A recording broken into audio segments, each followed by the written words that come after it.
inicialmente agradecer, né, a Academia de Letras e Artes Tabuleiro, né, na nossa presidente, a Aliane, que acolheu esse projeto, né, que era um projeto antigo que eu tinha, de tentar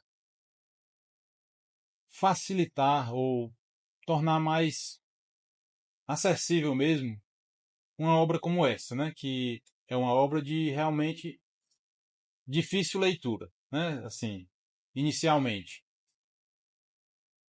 E assim, o nosso momento atual, as últimas gerações, tem sido cada dia mais difícil, né, de ter acesso a obras de uma dificuldade um pouco maior. Do ponto de vista, eu não diria nem tanto de língua portuguesa mesmo, de vocabulário ou de regras gramaticais, etc., que hoje está se perdendo um pouco, né, no ensino regular, né, nas escolas. Mas eu diria mesmo de referências culturais, né? Uma obra dessa, como a gente vai dar uma passeada aqui por ela, né? É uma obra grande do ponto de vista de tamanho, é uma obra extensa, e mais do que o tamanho físico e material dela, quantidade de versos e estrofes, etc., é a imensidão de referências diversas, históricas, culturais, é, de ciências muito específicas, como astronomia, é, parte de navegação e vários detalhes que a gente vai tentar dar uma pincelada aqui, né? E sem essas referências nós não pegamos praticamente nada da obra, né? E essa obra, como a gente vai ver em alguns momentos aqui da apresentação, é, ela tem uma importância assim para nós falantes de língua portuguesa é uma obra assim seminal mesmo, certo? Basilar. Eu compartilho assim da opinião de alguns professores aos quais eu sempre venho consultando, né, nas leituras dos Lusíadas e de outras obras, que eles sempre dizem, né, um leitor de língua portuguesa. Né? A gente sabe que nós estamos aqui entre pessoas que têm já um apreço por pelas obras literárias de uma forma geral, que não é uma coisa tão difundida no Brasil, que é uma pena, né? Acho que um estudo que foi feito ano passado, foi liberado esse estudo, parece que a média de leitura do brasileiro, a média eram 3 livros por ano, a média, né? Quer dizer, é praticamente nada, né? E a imensidão, né? A imensa maioria do povo não lê nada, né? Não lê nada. E quando lê é jornal, obras de valor menor, né, que não agregam e muitas vezes até distorcem e prejudicam o imaginário dos leitores, né? Então a gente tem esse foco aqui de tentar de alguma forma com a nossa iniciativa humilde e restrita ao nosso ambiente local aqui, tentar de alguma forma fomentar esse tipo de literatura, de grande literatura, né? Que ela é, como eu disse, um pouco difícil o acesso, mas não é impossível. Afinal nós temos o básico principal, que é a leitura na nossa língua mãe, né? Que, como a gente vai ver, essa é uma das 5 obras em todo o mundo, em toda a história, que desse tamanho, né? Então nós temos esse privilégio de ter uma obra de tal magnitude na nossa língua portuguesa, certo? Só explicando um pouco aqui, eu batizei esse projeto com esse nome, porque assim, a ideia é, de repente, se houver um interesse, a gente montar um grupo de leitura e ficar e passar por toda a obra mesmo, né? Verso a verso, e lendo todinha e tentando extrair o máximo dela, né? E isso é um trabalho de oficina mesmo, né? Como se trata normalmente em ambientes universitários, chama oficina de leitura, laboratório e tal. Mas eu quis tirar um pouco vamos dizer assim, dessa forma acadêmica. Porque para nós, apesar de estarmos em um ambiente de academia, né, que esse evento a princípio seria uma coisa mais interna para os próprios acadêmicos, como é uma função até estatutária da nossa academia, né, manter atividades internas de formação e de incentivo à cultura dos próprios acadêmicos. Mas já que a gente entendeu que poderia fazer, por que não abrir ao público, né? E é uma alegria recebê-los aqui para compartilhar, né?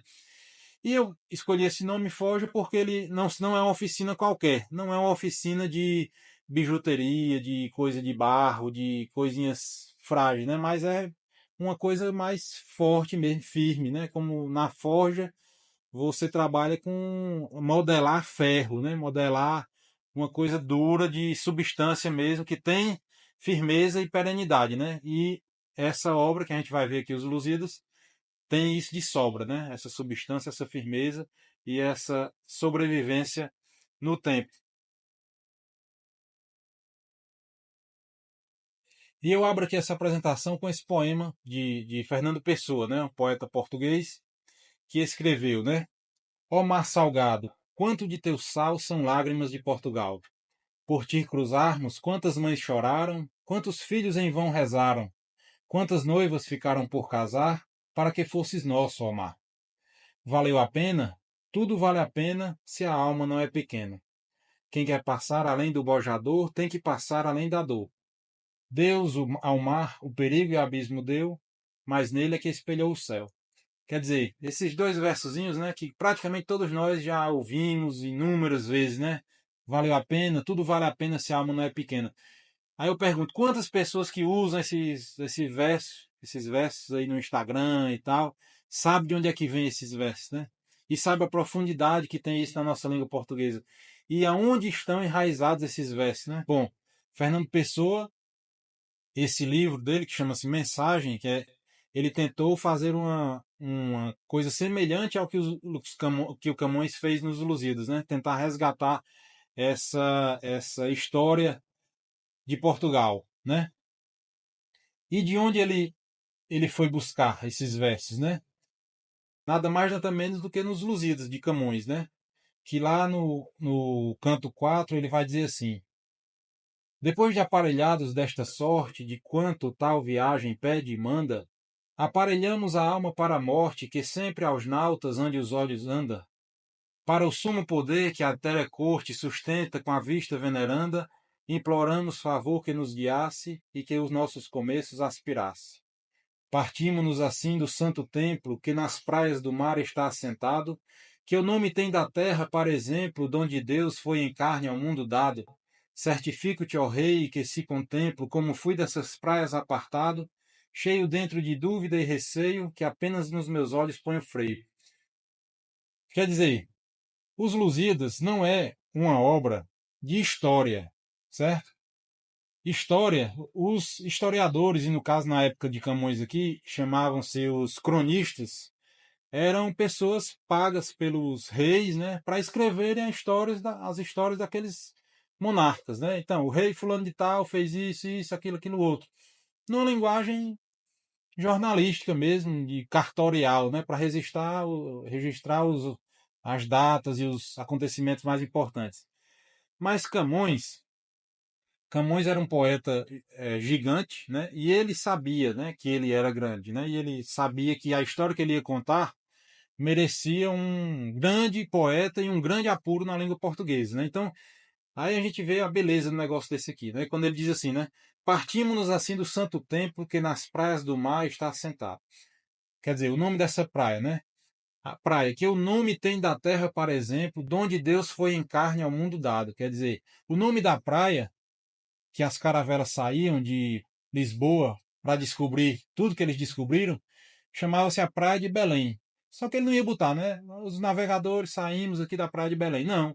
Saímos da praia que o nome tem da terra, por exemplo, de onde Deus foi em carne ao mundo dado. Quer dizer, Deus, nosso Senhor Jesus Cristo, se encarnou em Belém, né? Então, assim, a poesia tem esse encanto, né? De nos transportar de um fato, às vezes, tão mínimo, né? Como os fatos corriqueiros da nossa vida para é, situações e referências tão superiores, né?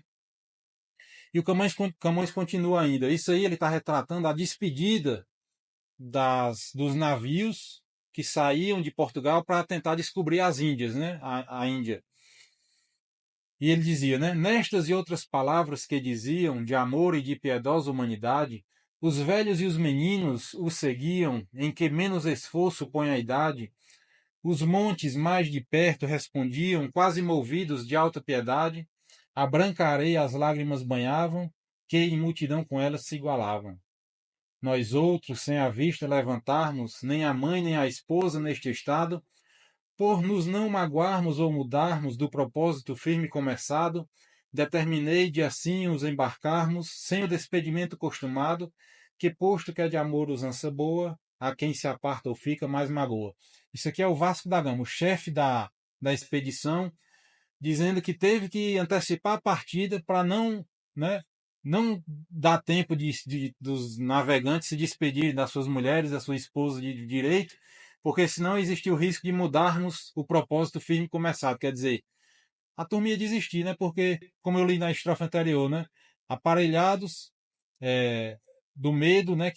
Do medo da morte, que sempre aos olhos dos nautas à frente anda. Quer dizer, um marinheiro que nessa época saía e a probabilidade maior que ele tinha era de morrer, né? De morrer. Então, assim, eram grandes homens que tinham várias motivações, que é uma coisa triste também no nosso tempo, é de que a gente vê nas escolas que eles iam atrás de cravo, pimenta. Não, eu quero comer com pimenta aqui em Portugal e não tem, eu vou pegar um navio e vou fazer uma viagem de 2 anos arriscada a morrer. Aliás, sofrendo um risco maior de morrer do que de voltar para buscar pimenta, né? Não era só isso, né? O Camões vai nos mostrar isso aqui. Então, antes de começar propriamente a falar sobre os Lusíadas, eu quis simplesmente dar uma pincelada no nosso estado atual, né? Só para a gente se situar, né? A gente percebe, né, nítido, o déficit linguístico das nossas últimas gerações, né? As minhas colegas aqui de academia, que tem mais uma estrada percorrida, percebem muito mais. Eu já percebo, né? Eu trabalho com pessoas, eu trabalho com digitação de laudos, de exames, por exemplo, e assim, muitas pessoas já passaram por mim nesse meu trabalho, e a língua portuguesa está sendo abandonada, né? Coisas básicas mesmo estão sendo eliminadas do horizonte dessas pessoas, né? Não existe mais acento gráfico, né? Não existe mais concordância, não existe mais plurais, não existe mais nada. Nossa língua está sendo reduzida à língua de bárbaros, né? Que justamente os romanos chamavam de bárbaros os povos que não falavam latim, né? E os gregos também chamavam de bárbaros os povos que não falavam grego, que eram as duas línguas mais perfeitas que já existiram aqui no nosso planeta, né? E bárbaro por quê? Porque para eles, quem não falava latim e grego, só falava ba. É a língua dos bárbaros, é daí que surge essa palavra, né? Então, e a língua da gente é uma coisa que tem base racional, não é uma coisa bárbara, né? A gente fala de acordo com a estrutura que está presente na nossa inteligência, não é uma coisa arbitrária e criada por gramáticos sentados estudando português. Não, vou inventar uma regra aqui. Não é isso, né? Tudo que a gente fala e que se põe na nossa língua tem um correspondente na realidade. E esses grandes escritores é, são essas antenas, são os artistas de uma forma geral, e os grandes escritores são como antenas que captam da melhor forma possível as estruturas da realidade e consegue transpô-las em palavras e assim comunicar deles que captaram para nós que não temos essa sensibilidade, né? Então, reconhecendo essa situação atual, nós temos que nos colocarmos em posição de humildade, de reconhecer que tem um problema e que a gente deve buscar a solução. A solução que a gente propõe é ganhar a presidência da República, ser ministro da Educação e impor determinados. Não. A solução passa pela nossa correção e nosso esforço individual. Né? Quem é professor aqui, tem alguns professores aqui, sabe que por mais esforço que você faça e vontade que tem de transmitir um conhecimento, se o outro cidadão do outro lado não quiser, você pode botar dinheiro no bolso dele, e dar ônibus, e dar farda, e dar merenda, e botar na escola de dia e de noite.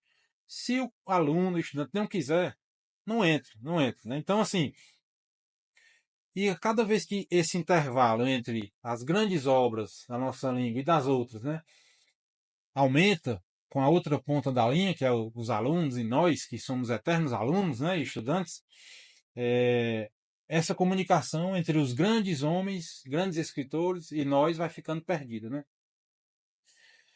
E a nossa inteligência, que é o nosso traço distintivo dos outros animais, né? Também tem muitas correntes aí ideológicas na educação que querem nos igualar a animais, né? O pessoal diz que o nosso DNA é igual ao de um chimpanzé, só tem 1% de diferença. E eu tenho a impressão que a gente é bem superior aos macacos, né? Isso para dizer os animais mais superiores, né? O Ariano Suassuna dizia lá, né, que não precisa nada muito elaborado, não. Basta um pregador de roupa, né? Ele diz assim, o dia que um macaco fizer um pregador de roupa desse aqui, aqueles que a gente bota assim, pronto, é o dia que a gente é parecido com um macaco, né? Então, assim, isso é uma afronta à nossa inteligência, que todos nós temos. Não é nós que eu digo, não somos nós que temos interesse em literatura, em, em outras coisas mais superiores, em uma vida espiritual, uma vida de oração, um interesse por livros como a Bíblia e por assim adiante. Mas todos nós, seres humanos, fomos dotados dessa faculdade, da inteligência, que busca a verdade, a nossa vontade, que busca o bem, e a nossa afetividade, que busca a beleza. Tudo que é belo nos chama a atenção. A gente não consegue ficar indiferente a uma coisa bonita, seja um quadro bonito, seja uma paisagem bonita, seja uma casa simples, pobrezinha, na zona rural que a gente anda aqui, uma casinha limpa, organizada. A gente não é indiferente a essa beleza. A beleza nos atrai. E, do ponto de vista linguístico, essas grandes obras, só o fato de eu ler aqui 2 ou 3 estrofes, a gente já fica assim, como é que o camarada teve essa inteligência de escrever coisa tão bonita, né? E baseado nisso, a gente não deve abrir mão desse patrimônio que a gente tem, né? De linguagem, de obras perfeitas, né? E não buscar como é que a gente diz? Não buscar saciar essa nossa sede de perfeição em coisas baixas, né? Em jornalzinho, em livrinhos, né? Que querem destruir, emburrecer mesmo os nossos alunos, nossas crianças, né? Então, assim, nós, de alguma forma, pais, né, educadores e acadêmicos e formadores de opinião, políticos, nós temos uma missão, né, de cultivar coisas boas para que isso gere a vontade nas pessoas também de buscarem essas coisas. E nisso há a hierarquia, tem coisas melhores, tem coisas piores, né? Não adianta a gente querer dizer que tudo é igual, né? Não é. Tem, eu escrevi um livrinho sobre a minha avó, com a maior das boas intenções. Aí quando eu olho lá, eu tenho pena, né, de ler aquilo ali. Quando a gente vê uma obra bem escrita realmente, né? Assim, que a gente vê que tem mentes que se devotaram a cultivar isso aqui, só isso aqui, né? Grandes músicos, dedicaram a vida a fazer belas músicas, grandes poetas, grandes escritores e os artistas de uma forma geral, né? Então, assim, vendo esses grandes exemplos, a gente deve buscar imitá-los e buscar chegar, nos direcionarmos para eles e não por inveja, por mesquinhez, por preguiça, a gente querer dizer, não, isso aqui não presta. Por quê? Porque são eles que vão nos julgar, né? Quando eu escrevo meu livrinho lá e eu boto ao lado dos Lusíadas, o Camões que está me julgando, que está dizendo, meu filho, coitado, guarde isso aí, deixe só para sua mãe ler e acabou essa história, entendeu? Mas isso não quer dizer que eu deva me ressentir. Não, pelo contrário. Pois tá bom. Pois então agora eu vou tentar melhorar um pouco mais para que eu possa ter mais alguma coisa para dar a quem eu possa dar. Meus filhos, né, minha esposa, meus companheiros.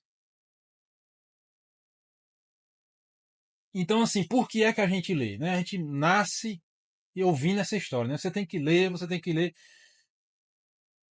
Primeiro, assim, a gente imita exemplos e não conceitos, né? Todo mundo sabe disso, né? Então, assim, não adianta muito assim o pai da gente estar dizendo, oh, você tem que ler e nunca pegar um livro, né? Nunca pegar num livro. As crianças só vão se interessar pelo que os pais fazem, não pelo que os pais dizem que fazem, ou professores, e assim por diante. Então, ler para quê? Porque alguém mandou. Todo mundo manda a gente ler. O padre manda a gente ler, nossos pais, nossos professores, e você vai lá na Ilíada, que é o escrito talvez um dos mais antigos da nossa tradição ocidental,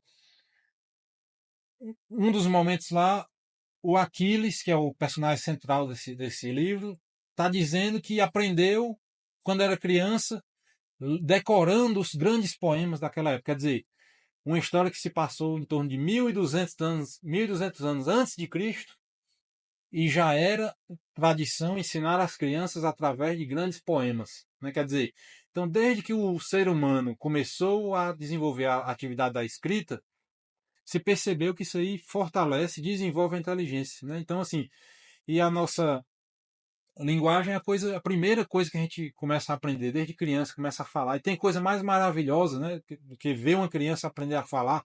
É ali que a gente vê realmente Deus agindo naquela, naquela alma, né? Tá até uma oração muito bonita de Santo Tomás de Aquino que ele diz, né? Deus que tornastes eloquentes as línguas das crianças, né? Quer dizer, porque não tem coisa mais bonita você ver uma criança que praticamente não consegue fazer nada, não sabe nem comer, nem dormir, não sabe fazer nada e de repente começa a aprender a falar, né? Então, assim, é um dos milagres da vida que a gente consegue ver, né? Então, assim, nós pensamos por palavras, né? Nós pensamos por palavras.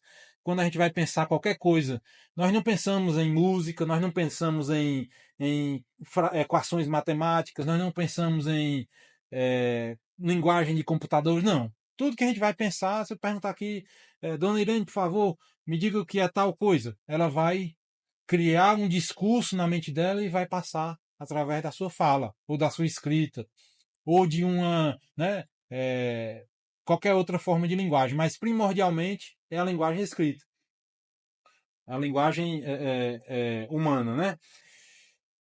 E essa linguagem, como eu falei, ela tem que ter uma lógica, porque a nossa inteligência funciona através da lógica, mas ao mesmo tempo tem que ter uma beleza. Porque se você disser uma coisa desconexa, você vai contar uma história. Dona Irene, por favor, conte a história da sua vida.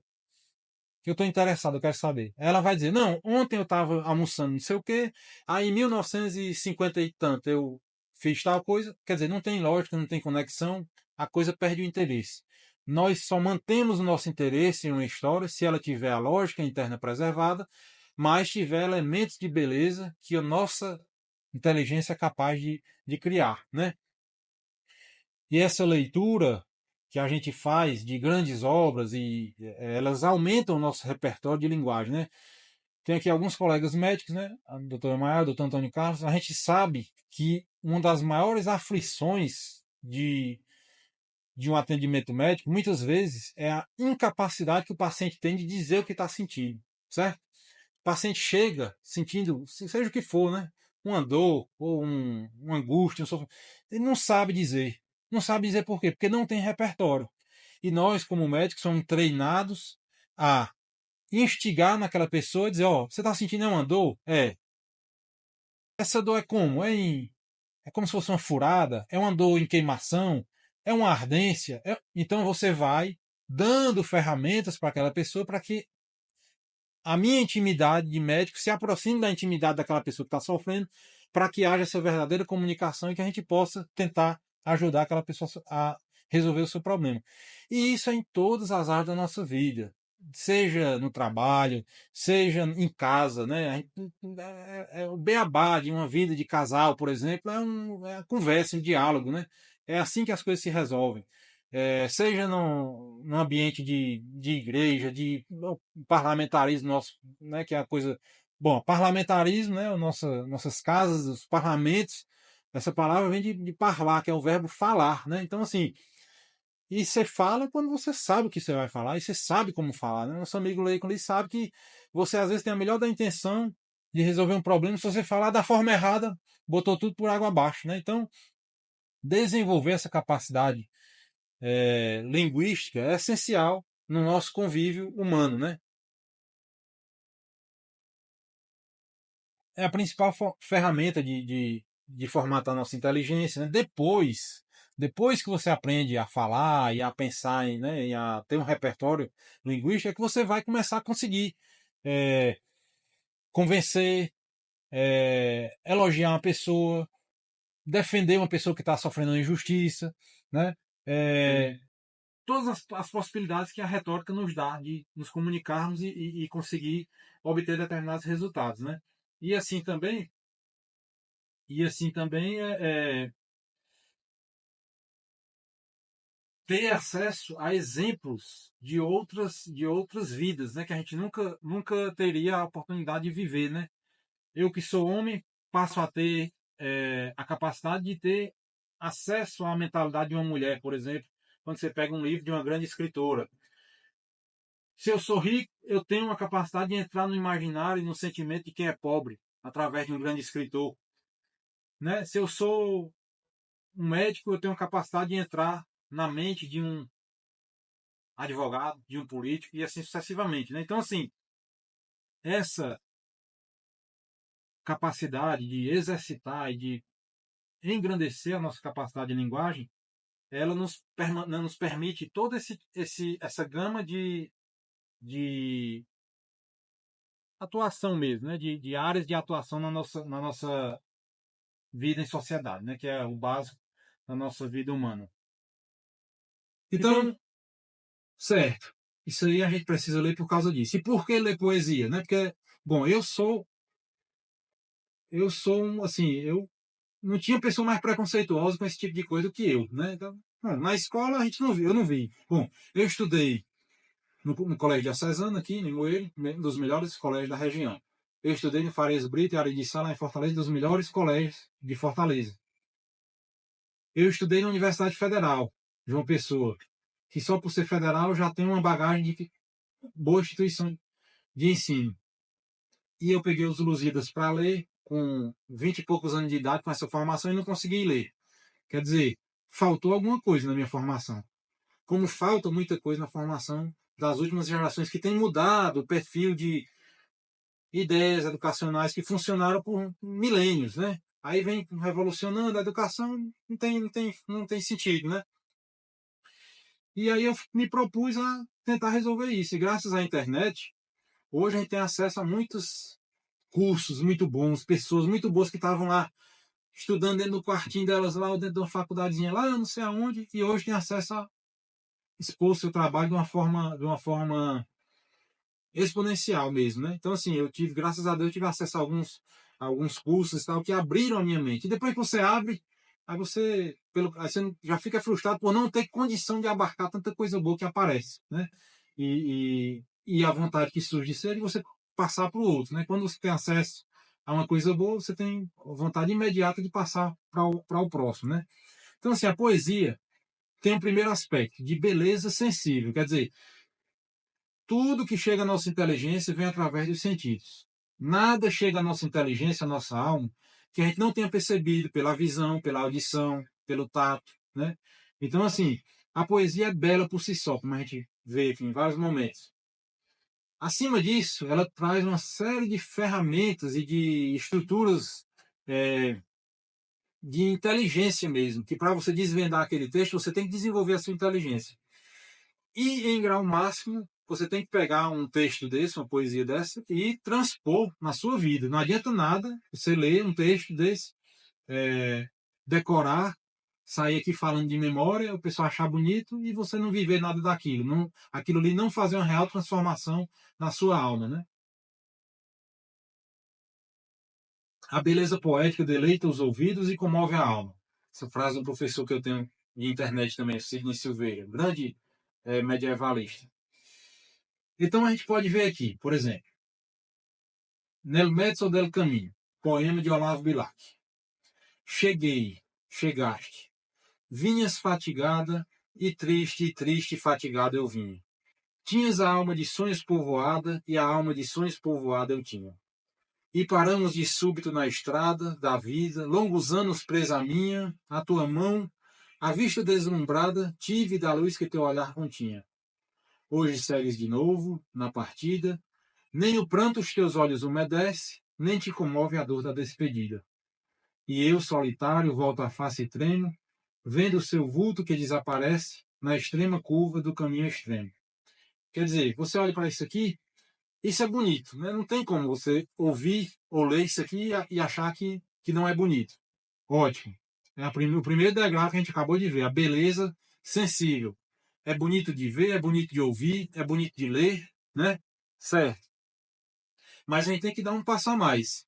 Tem que dar um passo a mais, que nós somos seres humanos e temos inteligência.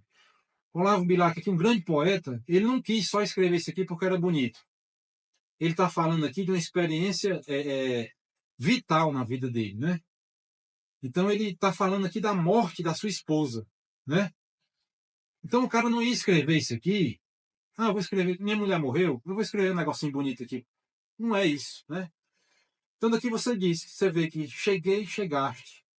Vinhas fatigado e triste, triste, fatigado eu vim. Quer dizer, você vê que duas pessoas estão caminhando em direções opostas. Porque se fossem duas pessoas indo na mesma direção, ele dizia, chegamos, né? Nós vínhamos aqui nesse mesmo caminho, nós chegamos. Então, eles se encontraram em algum momento, né? E ele usa essas ferramentas de oposição. Ó. Tinhas a alma de sonho povoada e a alma de sonhos povoada eu tinha. Todo tempo um momento de encontro, né? Ferramentas que vão mostrando que ele está se encontrando com a sua esposa.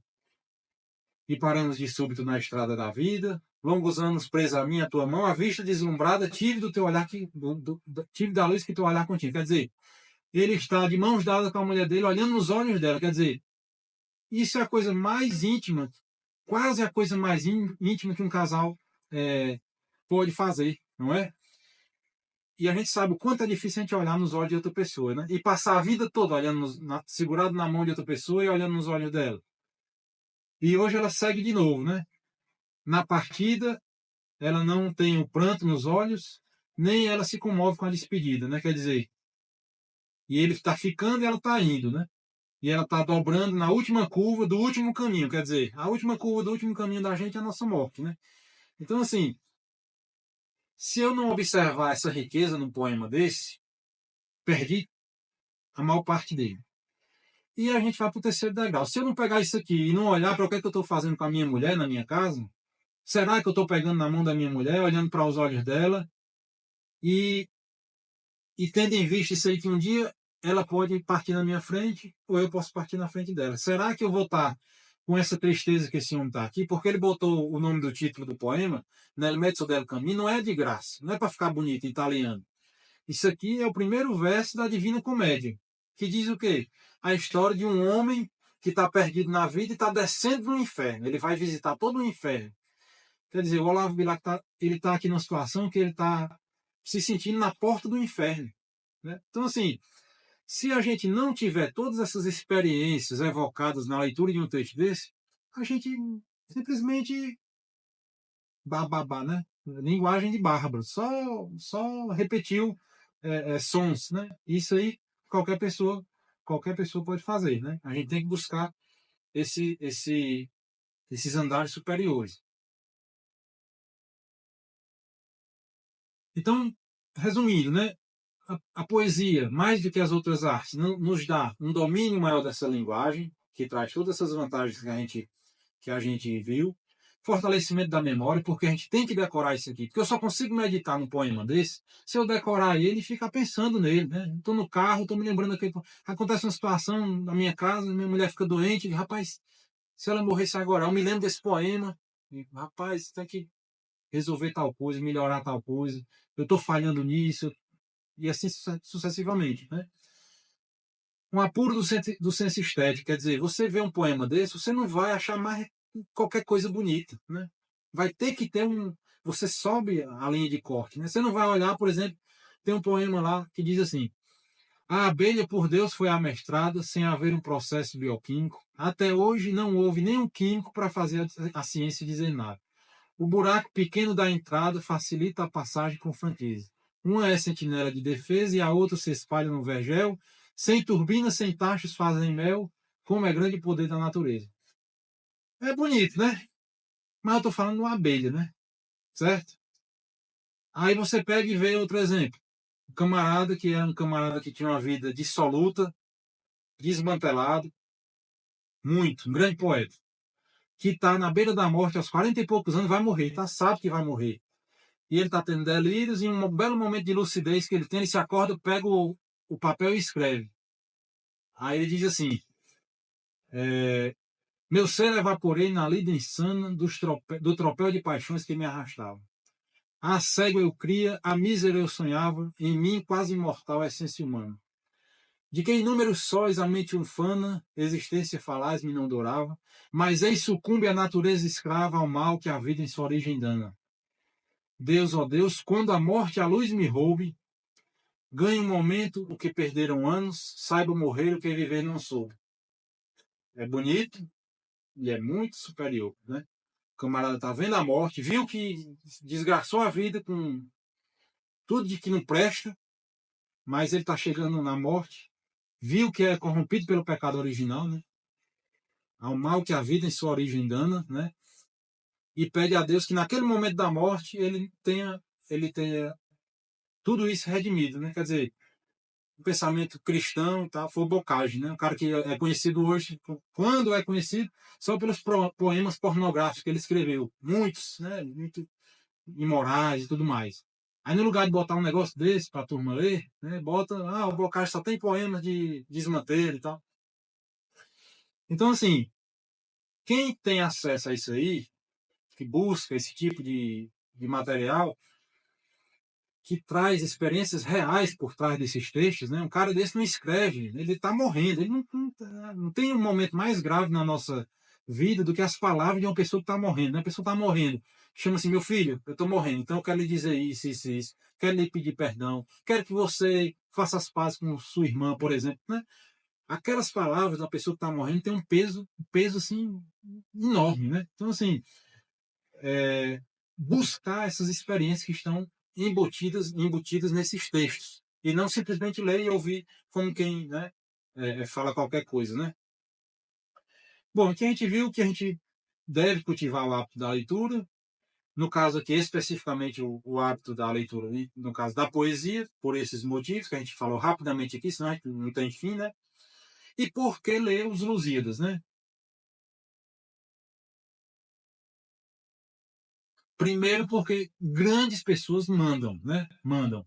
Os Lusíadas foi usado como base educacional em Portugal e no Brasil até bem pouco tempo atrás. Por quê? Porque é aquilo que eu falei, é uma história bonita, lógica, que conta uma história muito bonita, do ponto de vista material mesmo, os fatos são bonitos, e tem esses adornos, né, da língua portuguesa, quer dizer, e tem a lógica interna, ou seja, você dos Lusíadas você consegue estudar matemática, você consegue estudar português, você consegue estudar é, ética das virtudes, ensinar bons comportamentos. Você consegue ensinar que uma pessoa deve perseverar nos objetivos para conseguir coisas mais difíceis. Você tem uma. Porque a gente está na escola hoje, entra o professor de português e ensina as orações subordinadas 50 minutos. Aí o professor sai, aí entra o professor de química e vai ensinar uma equação de química orgânica, que não tem nada a ver uma coisa com a outra. Não tem cérebro que aguente isso aí. Não faz sentido, né? A criança está lá, ou um adolescente, e vai vendo esse tipo de educação, não junta uma coisa com a outra, né? É diferente, exemplo, vamos pegar uma estrofe dessa dos Lusíadas, um trecho, e vamos tirar daqui português. Só morfologia, por exemplo. Isso aqui é substantivo, isso aqui é adjetivo, e assim vai. Não, dessas mesmas estrofes, vamos estudar aqui comportamento humano, né? Que tanto se fala aí, ética, não sei o que e tal. Vamos estudar aqui nessas mesmas estrofes, vamos estudar equações matemáticas através dessas referências que ele dá aqui de astronomia, por exemplo. Né? E assim vai. Então, facilita muito o processo de educação, que sempre foi assim. É porque a gente, eu principalmente da minha geração para baixo, não sabe nem o que é isso, né? Mas sempre foi assim. E as pessoas saíram mais bem informadas. Não era educação enciclopédica, como eu vi tanta coisa nessa minha formação aí, como eu costumo dizer. No meu terceiro ano eu tive aulas, no terceiro ano eu tive aulas que nem na faculdade eu tive. Por exemplo, eu tive uma aula sobre o ouvido humano no terceiro ano do ensino médio, que nem na faculdade eu tive uma aula tão profunda. Por quê? Porque os vestibulares cobravam essas coisas insanas, né? Insanas mesmo, né? Equações, né? De alta complexidade, enquanto que tantas coisas boas deixam de ser ensinadas, que tem muito maior importância, como arte, como a língua portuguesa mesmo, o latim, que foi retirado das escolas também há menos de 100 anos, que empobreceu bastante também.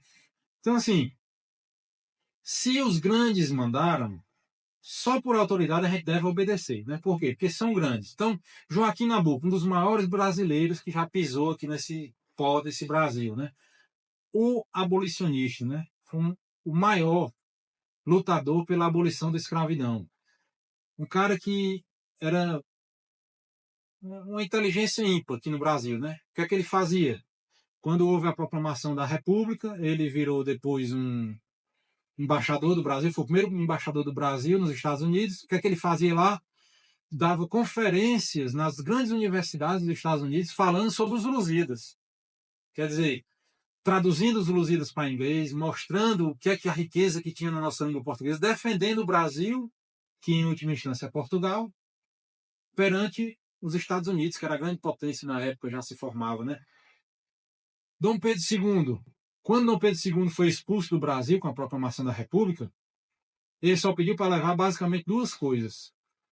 Um frascozinho com terra do Brasil, ele queria levar para onde ele fosse, terra do Brasil, que ele tanto amava, e um exemplar dos Lusíadas que ele tinha, que era da primeira edição, de 1500 e pouco. Quer dizer, e na lápide de Dom Pedro II foi colocada uma estrofe dos Lusíadas, certo? Então, assim, não é pouca coisa, né? Isso, só esses dois nomes aqui para a gente ter uma noção, né? E o que terá motivado Camões a escrever esse poema, né? Terá sido só de passatempo? Bom, como a gente vai ver aqui rapidamente, Camões escreveu isso aqui exilado, né? Ele foi exilado de Portugal, passou por tudo de ruim que a gente possa imaginar e escreveu os Lusíadas nessa situação. Quer dizer, o camarada ia fazer isso para passar tempo, para ganhar dinheiro, né? Que são as visões mesquinhas que a gente tem atualmente, né? Que tudo que se faz hoje em dia ou é para passar tempo, para você se distrair, passar videozinho no celular, ou ouvir música que ninguém entende mais nada, né? Que hoje em dia ninguém mais entende, não. Que as músicas tocam e você não consegue entender nem o que está sendo dito, né? Só para passar o tempo, porque ninguém aguenta mais ficar em silêncio, ninguém tem paciência mais para nada, né? E ganhar dinheiro, né? Que é os únicos dois objetivos, basicamente, que a gente vê hoje em dia, né? Bom, Camões até ganhou um dinheirinho com os Lusíadas, depois de não sei quantos anos escrevendo, de muito aperreio, voltou para Portugal e conseguiu como se fosse uma lei, como é?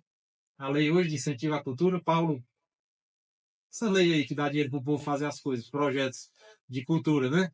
Então ele conseguiu, já existiu, sempre existiu isso, né? Os governos recompensar os seus grandes artistas. E ele recebeu uma pensãozinha que atrasou 2 anos para ele começar a receber e logo ele morreu. Quer dizer, então ele não desfrutou desse subsídio material, né? Ou será que ele, como grande artista que era, quis expressar para toda a humanidade, movido pela sede de perfeição, tudo que viu ser construído pela sua pátria, né? Porque se ele quisesse só ganhar dinheiro, ele podia fazer qualquer coisa, né? Como ele já tinha escrito muita coisa nessa época e já era reconhecido como um grande poeta. Mas o camarada, como está na beira da morte, como a gente viu aqui, né, numa situação dessa de exílio, de navegação, de fome, de prisão, como ele foi preso e tudo mais, o cara não escreve mais por esses motivos mesquinhos, né? É um poema magnífico, né? Quer dizer, magnífico quer dizer uma grande coisa, uma coisa feita com grandeza. Ele é grande mesmo, materialmente e simbolicamente, né? É perfeito, né? Quando eu vi esse poema pela primeira vez que eu fui ler, que eu fui vendo que desde do primeiro verso até eu não sei nem dizer, né? 8.816 versos. O oitavo mil, oitocentésimo, 16º verso, o cara mantém a mesma métrica, a mesma perfeição poética, assim, é uma coisa absurda, né? As rimas. Então você não tem como não se encantar ao ver uma obra de arte dessa, né? É belo, né? Como a gente já viu aqui em alguns exemplos, é seminal para a língua, uma curiosidade. Camões não estudou português, certo? Primeiro, a primeira gramática de língua portuguesa que foi escrita foi em 1536. Camões tinha aqui seus, sei lá, 12 anos de idade, né? Não se ensinava português. Português era uma língua, era um dialeto, né? Era uma língua assim que era usada pelas pessoas que moravam naquela região ali de Portugal, né?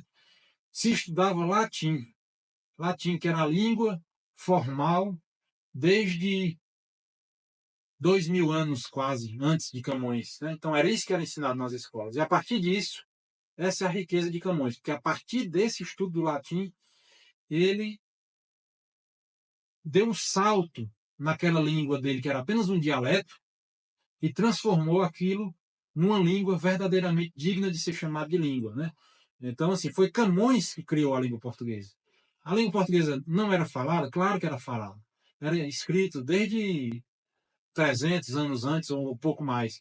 Só que não tinha a perfeição, não tinha estrutura lógica, não tinha essa capacidade expressiva que Camões deu para o português. E a partir dele, ele modelou todos os poetas e artistas que vieram depois dele. Artistas da palavra, né? Outra curiosidade. Nós tivemos um padre que é santo, São José de Anchieta, Padre Anchieta, que, ao chegar no Brasil, para tentar se comunicar com os índios, tendo toda essa bagagem de latim que ele tinha, ele escreveu a primeira gramática da língua tupi, em 1596. Quer dizer, e por que a gente não fala tupi? Todos nós não falamos tupi. Porque não houve essa esse salto de uma gramática, de uma coisa simplesmente que foi feita para se comunicar ali com os índios para um fim específico, que o padre Anchieta queria catequizar e salvar aquelas almas, não houve uns Lusíadas feitos em tupi, por exemplo. Um grande poema, um grande livro, um grande romance escrito em tupi-guarani. Não tem. Então a língua fica restrita àquele povo que fala ali. É desimportante a língua? Não, ela tem uma grande importância para aquele povo, mas é uma coisa, é um microcosmo que utiliza aquela língua. O português é outra coisa. Depois de Camões, dos grandes poetas que vieram depois, e escritores, virou uma língua autônoma e riquíssima como a gente tem hoje em dia, né? Então, assim, esse poema é um marco, né? Um marco da nossa língua portuguesa. E aqui a gente vê um exemplo, né? O primeiro canto dos Lusíadas termina assim: o recado que trazem é de amigos, mas debaixo o veneno vem coberto. Que os pensamentos eram de inimigos, segundo foi o engano descoberto. Ó grandes e gravíssimos perigos, ó caminho da vida nunca certo, que onde a gente põe a sua esperança, tem a vida tão pouca segurança. No mar, tanta tormenta, tanto dano, tantas vezes a morte é percebida. Na terra, tanta guerra, tanto engano, tanta necessidade aborrecida. Onde pode acolher-se o fraco humano? Onde terá seguro a curta vida? Que não se arme e se indigne o céu sereno contra um bicho da terra tão pequeno. Quer dizer, aqui ele está reconhecendo a pequenez do ser humano. O mar sempre foi, simbolicamente, desde tempos imemoriais, né? Todas as grandes histórias se passaram no mar, né? A Odisseia, né? Que é a história de Ulisses voltando da Guerra de Troia. A Eneida, que é o maior poema latino, né? Que é a história de Enéas, que vai fundar Roma. E assim por diante. Todos trazem essa figura do mar. Na Bíblia, muitas histórias trazem o mar como um ambiente central, né? O dilúvio, a abertura do Mar Vermelho para a passagem do povo de Israel. O mar sempre teve essa conotação simbólica de quê? De imensidão, de violência, de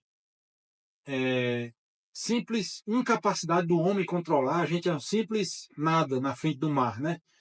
E quando os navegadores enfrentavam o mar, a morte era o preço garantido, né? Sobreviver era o inesperado. Então, assim, ele está dizendo isso, né? Que nós somos pequenos. Então, ele não está falando simplesmente aqui da viagem que esses portugueses fizeram, mas ele está falando aqui da viagem que todos nós, seres humanos, fazemos nessa vida, que é esse mar que nos joga para lá e para cá, e hora nos afoga, e hora a gente consegue botar o nariz fora da água, e no final ninguém sabe como é que é, né? Então, assim, é uma experiência local e momentânea que ele usou para alçar a condição humana de uma forma universal, né?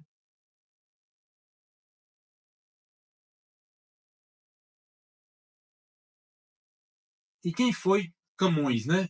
Uma breve biografia para a gente entender, né? Ele foi o homem que fez essa virada da língua portuguesa, né? Então, assim, repito, até essa época aqui, 1500 e pouco, que eu vou precisar melhor, não existiam línguas vernáculas que a gente fala, né? Não existia o português, o italiano, o francês, o espanhol como línguas de verdadeira expressividade. Eram línguas, dialetos falados ali por aqueles povos e tinham uma importância apenas local, né? O que se tinha era o latim, que era a língua que foi mantida pela Igreja, né, como o único ser unificador da tradição ocidental, depois da queda do Império Romano, que se fragmentou, né, em vários pequenos feudos, né, e tudo mais. A Igreja manteve a sua unidade, a unidade do Ocidente, desse pensamento, através do latim, né? E todos os documentos e comunicações e a própria celebração eucarística da missa era toda celebrada em latim, os padres eram ensinados em latim, e todas as escolas, os colégios de artes liberais, que a gente chama, partiam do ensino do latim. Né? Ninguém estudava português, nem italiano, nem espanhol, nem nada disso. Nessa época, que é a época do renascentismo, né, essas línguas tiveram esses grandes homens que conseguiram, a partir da base do latim, nesse nosso caso, o português, dar esse voo, né? Essa capacidade linguística mesmo para essas línguas. Né? Então, Camões conseguiu transformar aquele dialeto galego-português no nosso português. O Dante conseguiu transformar o dialeto florentino, que se falava só em Florença, ali na região que ele morava, no italiano que a gente tem hoje. Cervantes conseguiu transformar aquele dialeto castelhano no espanhol que existe hoje, através da escrita do Dom Quixote. O francês, através do Orlando Furioso, que é outra obra lá. E assim as línguas foram se formando a partir desses grandes escritores, assim como as outras línguas neolatinas, né, como o romeno, e essas que eu já falei, né? Português, francês, espanhol, italiano, romeno e outros menores.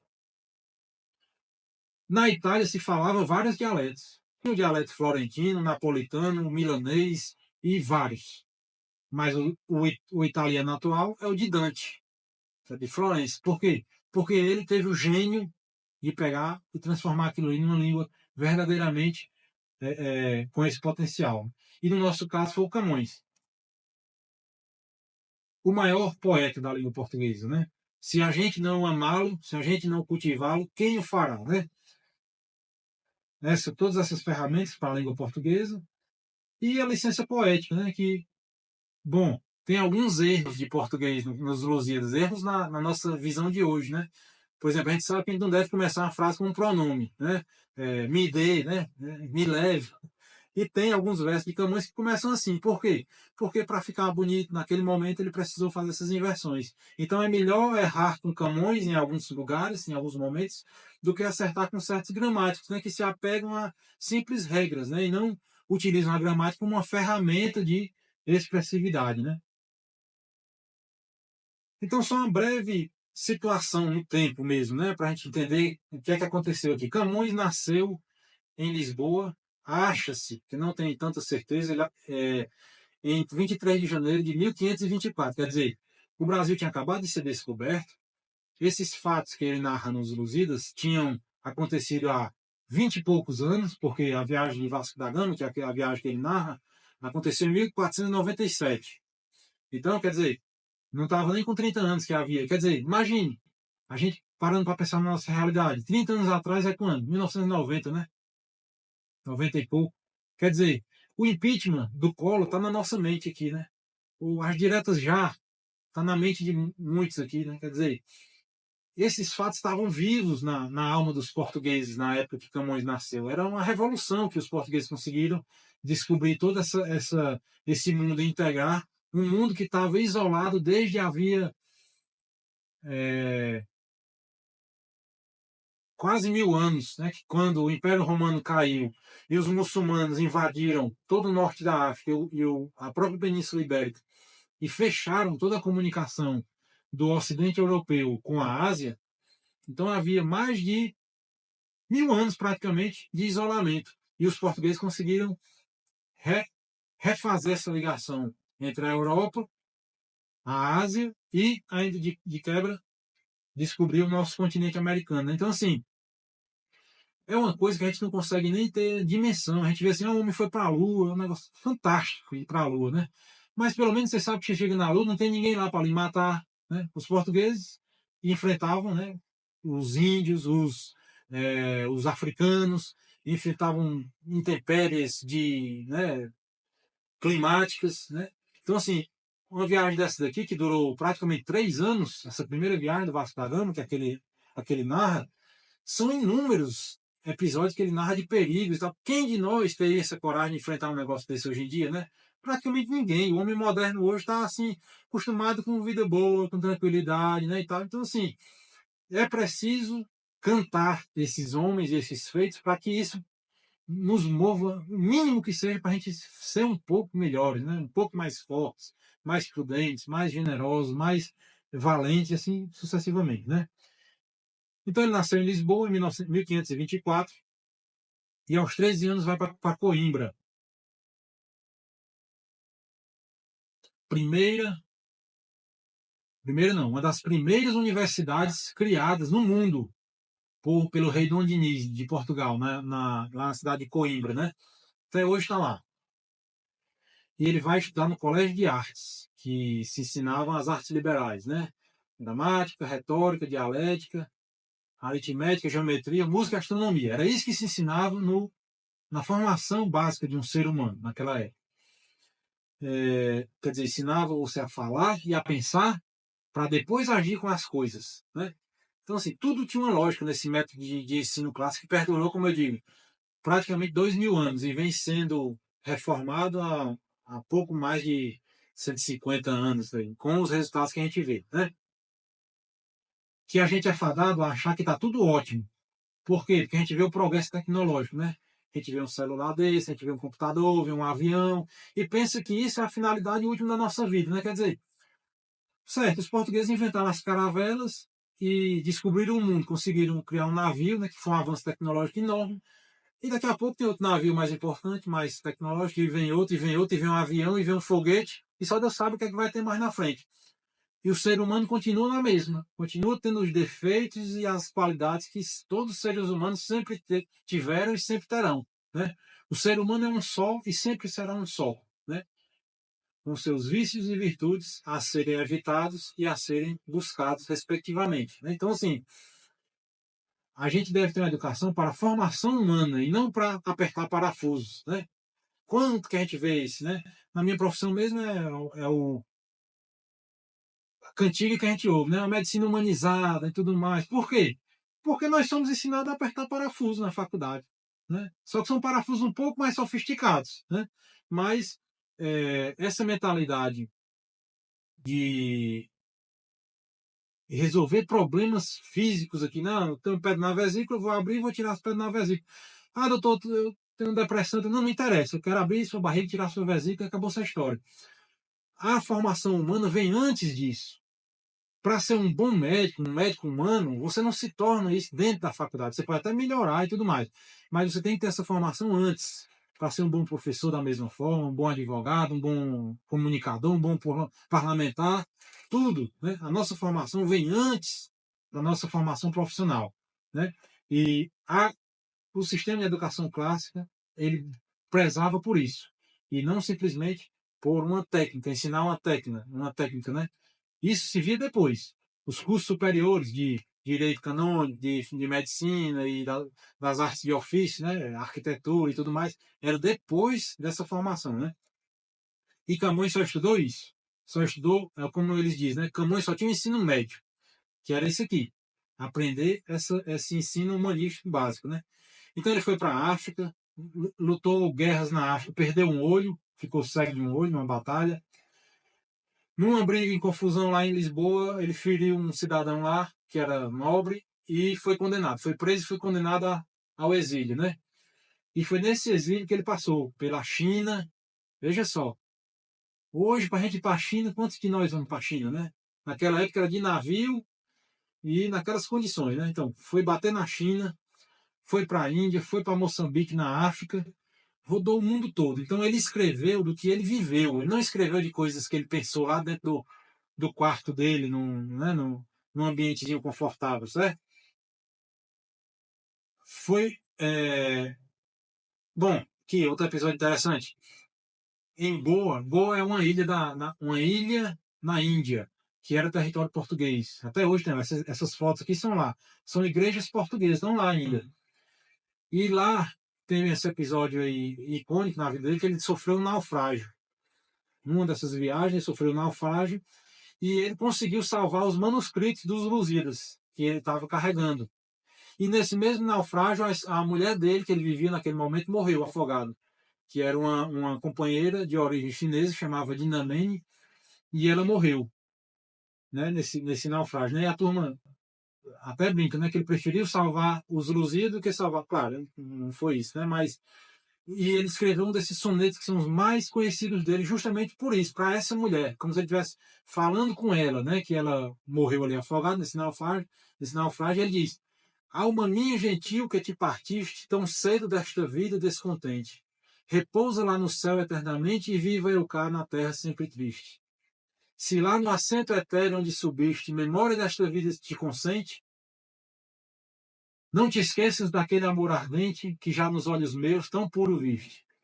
E se vires que pode merecer-te alguma coisa da dor que me ficou, é, roga a Deus que teus anos encurtou, que tão cedo de cá me leve a ver-te, tão cedo dos meus olhos te levou. Quer dizer, ele está falando com ela lá, que está morta, diz, ó, peça a Deus aí, que lhe levou tão cedo, que me leve também, porque eu quero lhe ver de novo. Quer dizer, você vê um negócio desse, não é um poemazinho qualquer que a gente bota na internet, nem uma coisa, uma vida por trás disso aí, certo? Então você decora um negócio desse e passa a vida pensando, diga essa mulher morrer, se ela morrer primeiro, como é que vai ser a minha vida? É isso que leva a ver. E você pode transpor mais, né? Mais para os filhos, para os pais, e para a sua vida mesmo, né? Assim, a minha vida eterna, como é que vai ser? Eu acredito mesmo que eu tenho uma alma. Quando eu morrer, será que eu vou olhar para cá com essa tristeza porque eu deixei passar de repente a possibilidade da minha salvação? Então, se você tem essa capacidade de infinitamente elevar uma poesia dessa a reflexões altamente profundas, né? Então, Camões ficou na miséria, cumpriu a pena dele, pôde voltar a Portugal e foi encontrado por um amigo, que é esse Diogo Couto, que é um historiador, foi encontrado lá nas ruas de Moçambique, na África, como praticamente um mendigo, um esmoléu, vivendo do auxílio de algumas pessoas lá, né? E esse cidadão, Diogo Couto, junto com outros amigos, pagam o retorno dele para Lisboa, e ele consegue voltar para Lisboa, né? Em 1570, e em 1572 ele publica Os Lusíadas, quer dizer, como eu disse aí, há 30 e poucos anos depois da primeira gramática de português que tinha sido publicada, que não era ensinado em escola nem nada. Então ele fez todo esse poema sem estudar português e nos deu a coisa mais bela que pode ter na língua portuguesa para a gente explorá-la, né? Então aqui está aqui, ó, essa imagem de cá é a Torre de Belém, né? Que é onde ele disse, né? Onde Deus em carne ao mundo foi dado, né? A praia de Belém, que era daqui que as caravelas saíam para vir. Lisboa não tem praia, Lisboa tem um rio, né? O Rio Tejo. Então as caravelas desciam o rio, entravam no mar e vinham em busca de cá ou em busca de lá, né? Aí esse outro do meio aqui é o Arco da Rua Augusta, que é uma coisa belíssima lá em Lisboa. E Lisboa tá aí, o Rio Tejo, né? E Lisboa todo nessa é, esse ambiente assim acidentado é bonito demais. Assim. Ótimo, vamos em frente. E ele morreu em 10 de junho de 1580. 10 de junho de 1580. Que nada mais é, hoje em dia, do que a data magna do país de Portugal. O nosso 7 de setembro, né, que é a data da independência do Brasil, deles lá não é a data de nenhuma batalha. Né? Portugal tem muito mais batalhas memoráveis do que nós. Muito mais. Né? Portugal é o país mais antigo da Europa. Foi fundado em 1139, quer dizer, já vai fazer 1000 anos daqui a pouco, né? Vai fazer 900 anos agora, daqui a pouco. Várias batalhas memoráveis, todas são cantadas aqui nos Lusíadas. Mas eles escolheram que o dia da pátria foi o dia da morte do maior poeta. Né? Quando que a gente, com a nossa mentalidade hoje, a gente pensaria em fazer isso, por exemplo, aqui no Brasil, né? E ele está lá, isso é o túmulo dele, lá no Mosteiro dos Jerônimos, que fica de frente para aquela Torre de Belém lá, Mosteiro dos Jerônimos, com a linda, de frente para o rio, e esse túmulo dele está ao lado do túmulo de Vasco da Gama, que é o navegador que empreender essa viagem, né? Só que os ossos que estão aqui não se sabem de quem são. Por quê? Camões morreu em situação de miséria, numa época de peste em Lisboa, em que morria, né, milhares de pessoas, e ele foi enterrado basicamente em uma vala comum, porque morriam centenas e centenas de pessoas por dia, não dava tempo de sepultar essas pessoas, sem uma identificação precisa da sua lápide. E não bastasse isso, em 1574, acho que foi, houve um grande terremoto em Lisboa que devastou a cidade. A cidade foi praticamente destruída. E a própria igreja onde ele estava sepultado foi desmoronada, né? E pegaram, depois, na reconstrução, pegaram aquelas ossadas todas daqueles que estavam sepultados ali e depositaram nessa vala. Então, assim, né, nesse túmulo. Então, assim, até é simbólico isso aí, né? O poeta que cantou o povo de Portugal foi enterrado com seu próprio povo de uma forma até anônima, né? Quer dizer, ele está intimamente unido com aquilo que ele cantou desde sempre, né? Desde sempre. Aí, assim, a gente está só concluindo aqui, só para dar essa passada pelo poema, né? O poema tem 10 cantos, porque não são capítulos, como os livros atuais, né?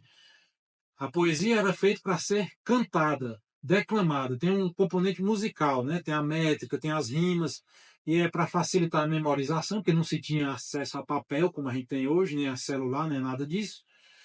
E essas grandes obras eram declamadas em público, né? Ou em instituições, enfim. E para decorar era mais fácil dessa forma poética, né? São 10 cantos com 1.102 estrofes em oitava rima, né? São 8.816 versos. Quer dizer, Dona Irene colocou um dia desse um soneto que ela escreveu, né? Aqui são 630 sonetos, um em cima do outro, com uma unidade perfeitíssima, uma coisa fantástica, né? A gente não consegue imaginar até ler. 5.000 palavras diferentes, 55.000 autores. Agora, uma coisa interessante. Muitos, centenas de palavras que ele bota nos Lusíadas simplesmente não existiam em português. O que é que ele fez? Ele pegou a palavra em latim e a portuguesou, certo? Por exemplo, as línguas vivas fazem isso. Por exemplo, hoje a gente escreve shampoo, né, com X-A-M-P-U. A grafia portuguesa é essa. Mas essa palavra foi aportuguesada do inglês shampoo, né, com S-H, etc. Né? Então, muitos verbos, muitas palavras, substantivos que não existiam na língua portuguesa, Camões foi buscar lá no latim para dar essa riqueza, essa capacidade expressiva. Por exemplo, o verbo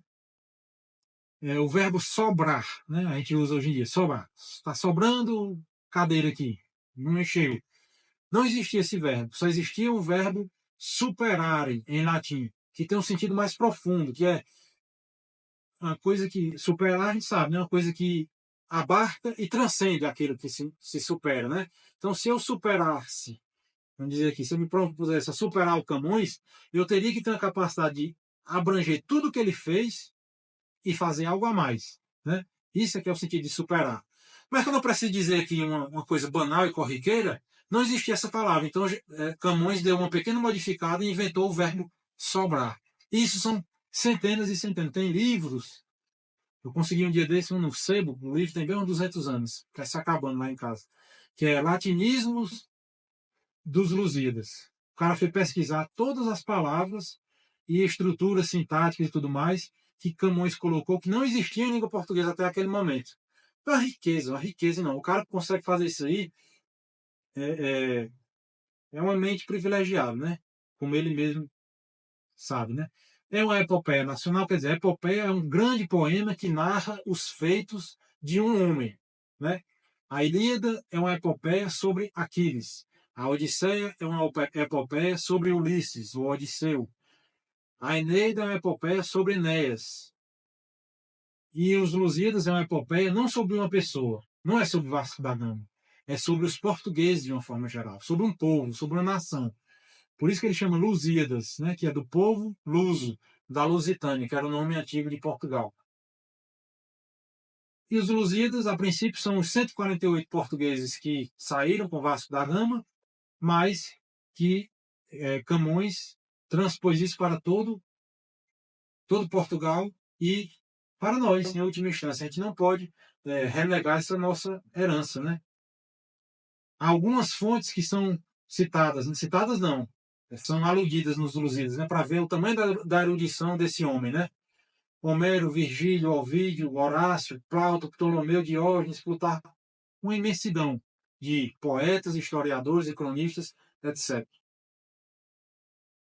Então, estamos concluindo aqui só a estrutura básica, né? Canto primeiro, né? Primeiro capítulo, se a gente fosse pensar assim, eu destaquei alguns episódios que são belíssimos. Quando a gente pega para ler isso aqui, a proposição, que é o que ele vai dizer nesse poema, está condensado nas 3 primeiras estrofes, que muita gente conhece, né? As armas e os barões assinalados, que da ocidental praia lusitana, por mares nunca dantes navegados, passaram além da Taprobana, e assim vai. Ele vai dizendo tudo que ele vai cantar. E também as memórias valorosas dos reis que andaram dilatando a fé e o império, e os homens que andaram se libertando da lei da morte, quer dizer, os caras que morriam, mas nunca mais seriam esquecidos, né? Eles foram libertados da lei da morte. Por quê? Porque eles seriam cantados e eternizados no poema dos Lusíadas, né? A dedicação, quer dizer, ele oferece aquele poema ao rei Dom Sebastião.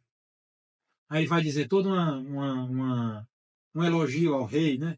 O concílio dos deuses, quer dizer, os deuses se reúnem no Olimpo e vão debater se vão deixar os portugueses passar ou não. Porque ele não está contando uma história simplesmente, né, o Vasco da Gama pegou o navio, saiu tal dia e voltou tal dia. Não é isso. Não fica bonita uma história dessa. Então ele bota deuses romanos, Júpiter, Marte e tal. Sem saber essas referências, a gente não consegue ler o livro. Não consegue ou perde muito. Então, essas referências que nos fazem buscar entender melhor o poema, né? Então, no canto segundo, ele vai contar muitas histórias de Portugal. No canto terceiro tem a famosa descrição da Europa. Ele vai dizendo da Europa desde a Rússia, olha a erudição desse homem. Ele vai contando desde a Rússia até chegar em Portugal. Ele vai dizendo os rios, as montanhas, e os países, e as línguas, e tudo, e tudo, e tudo, numa descrição belíssima. E o grande episódio da Dona Inês de Castro, né, que a gente até, alguns já ouviram esse ditado, né, que a gente diz assim, quando uma coisa não tem mais jeito, a gente diz assim, agora é tarde, Inês é morta. Alguém conhece esse ditado? É baseado nessa história, que foi uma história muito bonita de uma mulher que foi morta pelo rei, depois que ela morreu, o príncipe revelou que tinha se casado com ela, então ela foi feita rainha depois de morta. É uma história belíssima que ele cantou nesse poema, né? O canto quarto, né? Ele fala de alguns episódios e homens, grandes homens da história portuguesa, né? O sonho do rei Dom Manuel I. Dom Manuel I foi o rei que era rei quando o Brasil foi descoberto. E nesse canto aqui ele vai contar um sonho que ele teve que o motivou a impulsionar essas viagens. Quer dizer, é como se os 2 rios da Índia se transformassem em 2 velhos e vêm falar com ele, olha, pode financiar a viagem aí que vocês vão sofrer muito, mas vocês vão conquistar. E faz algumas profecias. É uma forma belíssima de contar uma história, certo? E o episódio do embarque, né, que eu li um pouquinho, né, como foi o embarque daquele monte de navegadores embarcando para vir descobrir a América e Portugal e a Índia, né? E o episódio do Velho do Resteiro, quer dizer, há muito preconceito, né, com Portugal, que veio explorar o Brasil, explorou a Índia, isso, aquilo, outro. Ele faz aqui altas críticas a algumas políticas empreendidas pelo próprio governo português. Não é uma coisa que eles vão só dizendo, Portugal fez tudo certo, foi tudo ótimo, foi tudo perfeito. Tem várias críticas belíssimas. O Velho do Restelo é um homem que chega lá na hora que eles estão saindo do navio e ele vai dizer um monte de críticas lá, aquela forma que aquela viagem está sendo feita, que nos faz refletir para as nossas viagens. Quando eu vou fazer a minha viagem, eu vou movido pela cobiça, pelo dinheiro, pela fama, pela honra. É isso que o Velho do Restelo vai questionar, né? O episódio do Gigante Adamastor, que é outro episódio muito interessante. Deixa eu ver o que mais. O valor da glória, e assim vai, né? Várias coisas que ele vai contando. Então, assim, ó, um trechinho do Velho do Restelo, né? Tá terminando aqui. Quando eles estavam saindo, chegou o velho e disse, né? Mas um velho de aspecto venerando, que ficava nas praias entre a gente, postos em nós os olhos, meneando 3 vezes a cabeça descontente, a voz pesada um pouco alevantando, que nós no mar ouvimos claramente, com saber só de experiências feito, tais palavras tirou do esperto peito. Aí o velho diz, né? Ó glória de mandar, ó vã cobiça, desta vaidade a quem chamamos fama. Ó fraudulento gosto que se atiça com uma aura popular que honra se chama. Que castigo tamanho e que justiça fazes no peito o vão que muito te ama. Que mortes, que perigos, que tormentas, que crueldades neles experimentas. Quer dizer, aí ele continua, isso aí são várias estrofes, ele contando, né, ele falando essas coisas, né, que está movendo aquele pessoal são só a cobiça, a sede de honra e tudo mais. Tudo são coisas que a gente tem que trazer para a nossa reflexão pessoal, né?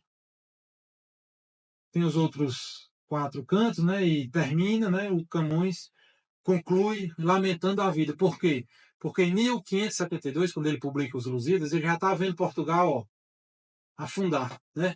E de fato, em 1580, Portugal perdeu sua soberania com a morte do próprio rei Dom Sebastião, que morreu numa batalha, nunca mais foi encontrado, não deixou sucessores, e o reino de Portugal foi absorvido pelo reino da Espanha. Então, Camões morreu junto com o reino de Portugal. E ele profeticamente viu isso e termina os Lusíadas com um lamento muito bonito, certo?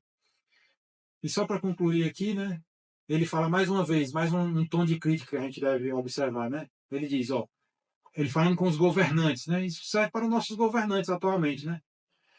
E ponde na cobiça um freio duro, e na ambição também que indignamente tomais mil vezes e no torpe e escuro vício da tirania infame e urgente.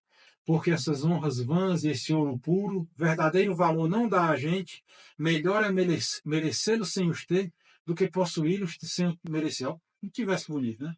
É melhor merecê-los, merecer tudo de bom, sem ter, quer dizer, você merece, mas não tem, do que possuir tudo isso sem merecer, né? Baseado em fraude, em corrupção, em mentira, em tudo de ruim, né? Ainda que os governantes, né? Ou dai na paz as leis iguais constantes, que aos grandes não dei o dos pequenos. Ou vos vesti nas armas rutilantes contra a lei dos inimigos sarracenos.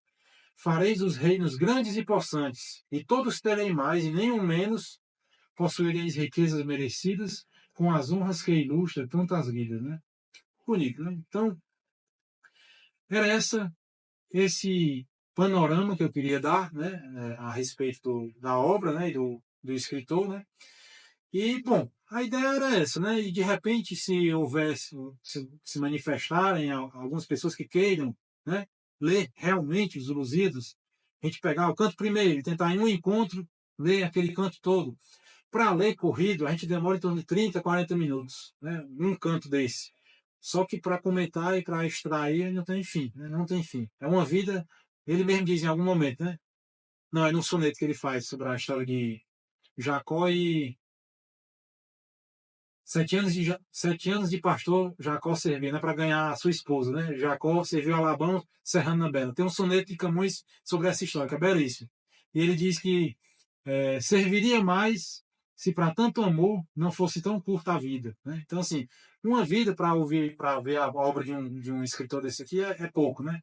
E dos outros, e do Dante, e do Shakespeare, todos eles, né? Então a gente tem que não perder tempo com besteira, escolher o que a gente deve cultivar. Bom, era isso que eu tinha a falar. Se alguém quiser comentar alguma coisa e dar a sua contribuição, a palavra aí fica aberta. E agradeço a atenção e a paciência de todos vocês.